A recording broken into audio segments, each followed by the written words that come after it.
गरीब भाई की अमीर बहन। भैया दीदी माँ को आग में से निकालो, उन्हें उई उई हो रही होगी। महेश की आंखों के सामने धू धू करके उसकी माँ की चिता जल रही है। अपनी माँ की जलती चिता को देखकर महेश का मन चीख चीख कर रोने को कर रहा है, मगर अपने तीनों बहनों की सूरत देखकर वो शांत खड़ा है। तभी रामू दुख जताते हुए कहता है, अरे बाप तो पहले ही दारू पीकर स्वर्ग सिधार गया, आज माँ भी मर गई। जाने बेचारा गरीब बच्चा अब अपनी 3 बहनों का बोझ कैसे उठाएगा। मुझे तो इसकी हालत देखकर बड़ा दुख लग रहा है, पता नहीं क्या खिलाएगा इन्हें। अरे भीख मांगने के सिवा छोड़कर और क्या करेगा, अब इतने छोटे बच्चे को कोई काम भी नहीं देगा। लोगों की तरह तरह की बातें सुनकर और माँ की मौत का दुख झेलकर 12 साल के महेश का मन किसी काठ सा मजबूत हो गया था।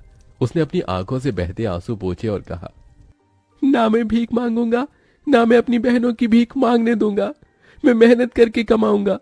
आप लोगों मेरे दुख में आए, बड़ी मेहरबानी। अब चले जाइए।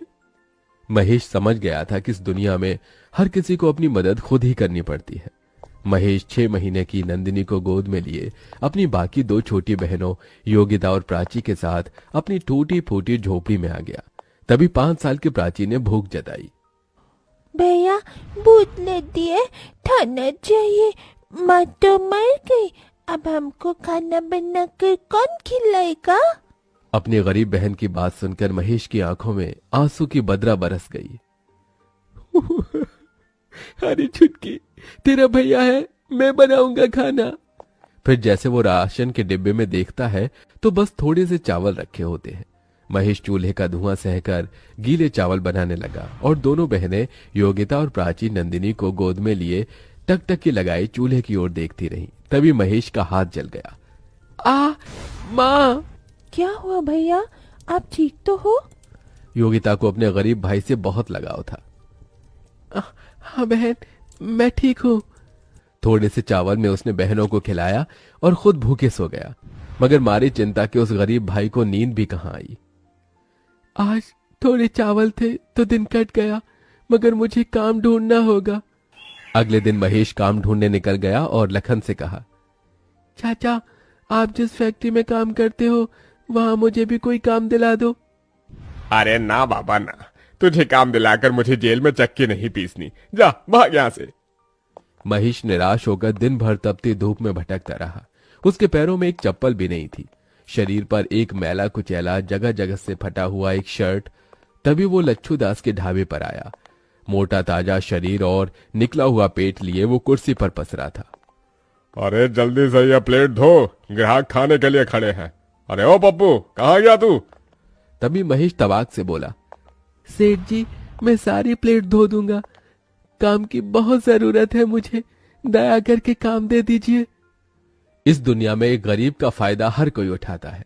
लच्छू ने भी महेश की मजबूरी देखकर कहा, देख बच्चे, तुझे दिन भर प्लेट धोना होगा और उसके बदले मैं तुझे 50 रुपए ही दूंगा।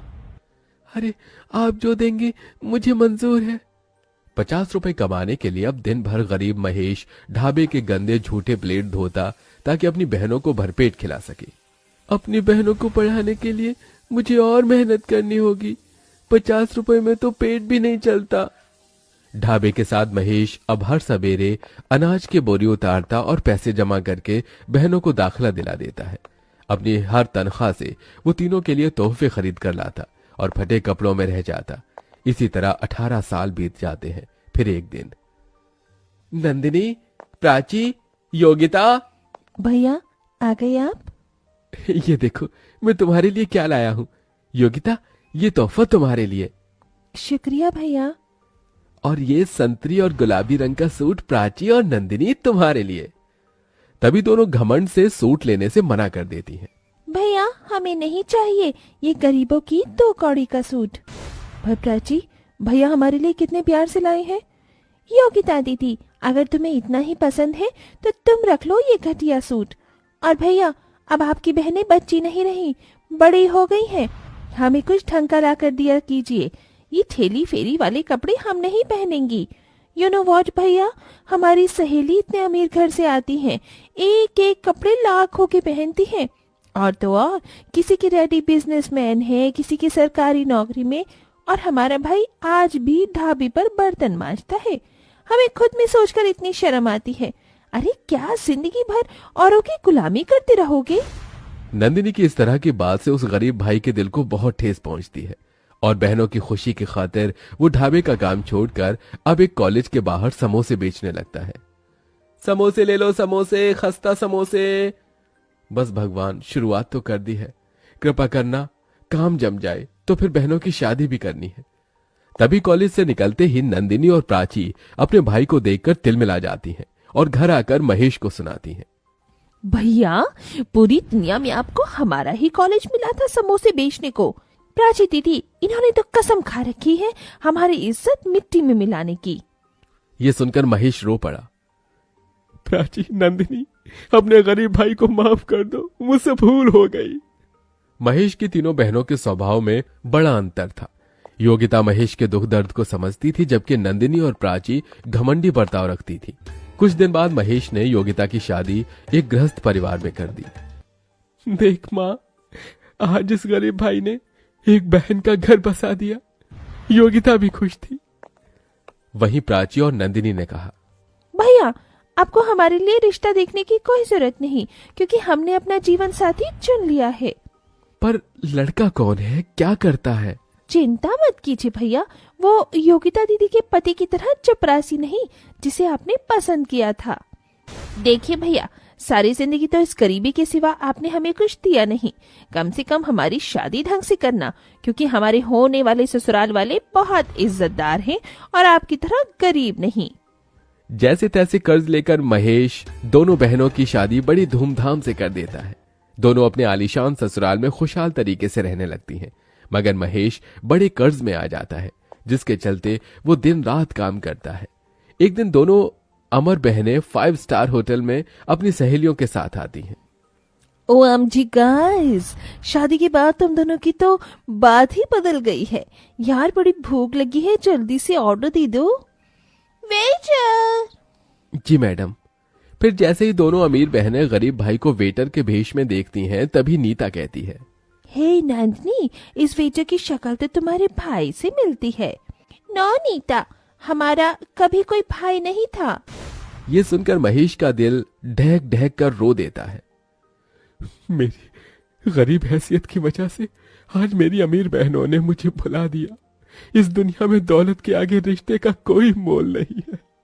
कुछ देर बाद, अरे ओ वेटर, चल यहाँ। जी। तभी प्राची अमीरी की ऐंठ से अपने पर्स से पैसे निकालकर महेश के हाथ में थमाती है। ये लो, टिप समझ कर रख लो। दौलत के गुमान में चूर दोनों अपने गरीब भाई की बेइज्जती करके चली जाती हैं। उस दिन से महेश अमीर बनने का ठान लेता है और वक्त ऐसी करवट लेता है कि महेश कुछ ही सालों में बहुत अमीर हो जाता है और वहीं उसकी दोनों बहनें बुरे हालातों में पहुंच जाती हैं और दोनों आंखों में आंसू लिए हुए मदद मांगती हुई आती हैं। भैया, क्या बात है, मेरी अमीर बहनों को इस गरीब भाई की याद कैसे आ गई? हमारे पतियों का बिजनेस में बहुत बड़ा घाटा हुआ है, घर द्वार सब कुछ बिक गया। आपने जो काम शुरू किया है उसके लिए आपको 2 लोगों की जरूरत है। अगर वो नौकरी आप हमारे पतियों को दे दे तो बहुत मेहरबानी होगी। मेरे साथ काम करने से अगर तुम्हारे पतियों की इज्जत नहीं जाती तो उन्हें भेज देना। अपने गरीब भाई का दया भरा मन देखकर दोनों का घमंड टूट जाता है और उनकी भटक भी खुल जाती है। दोनों अपने किए की माफी मांगती हैं। भैया, हम दोनों से भूल हो गई। जिस भाई के पाँव धोकर पीना था उसे पूजना था। हमने अपने उसी माता पिता समान भाई को उसके गरीब हालातों में कोसा, मगर आज आपने हमारे लिए इतना किया। थैंक यू भैया। दोनों के आंसू देखकर आखिर बीती बातों को भूलकर महेश अपनी दोनों बहनों को गले लगा लेता है और धीरे धीरे स्थितियां ठीक हो जाती हैं।